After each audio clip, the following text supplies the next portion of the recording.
নাছিলে সেইকাৰণে আমাৰ বিহুটোত যে ধৰ্ম নাই আজি হেৰি পাতিলে জানে আমাৰ দুৰ্গা পূজা পাতিলে জানে এইটো মানে হেৰি হিন্দু বুলি খ্ৰীষ্টিয়ানসকলে এই হেৰি পাতে বা কিবা এটা ধৰ্ম যিখিনি ধৰ্ম নিজৰ কিন্তু বিহুটোত ধৰ্ম নাই সেইকাৰণে আমাৰ ভগৱতৰ ৰুদ্ৰসিংহৰ মহান এটা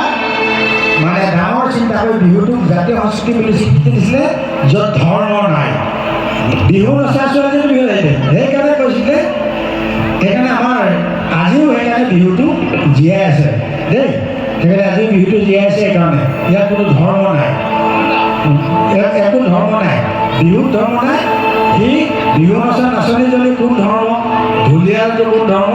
আৰু সেইকাৰণে ভগৱতৰ ৰুদ্ৰসিংহক মানিব লাগিছিলে আমি মানি থাকিব মানি থাকিব লাগিব দেই আৰু এটা কথা গাই যাওঁ এটা কথা তাৰমানে ৰুদ্ৰসিংহই তেতিয়া ক'লে যে মই বিহুটোক জাতীয় উৎসৱে স্বীকৃতি দিছিলোঁ গোটেই অসমৰ মানুহ আহি ৰং ঘটাকৈ বিহু মাৰিব লাগিব তেতিয়াতো হেৰি নাই নহয় চিটি বাছো নাই ট্ৰেইনো নাই কিমান আহিব ক'ৰ পৰা যিখিনি আহিলে আহিলে আৰু একেবাৰে আহি পালে অকল হেৰি পায় সেইকাৰণে এই যিখিনি মানে আহিছিলে দেই বিহু নাচিবলৈ তেওঁলোকে মানে ভাগৰি জুগৰি গাই গাই আহে কি বুলি গাই জানে নাই এই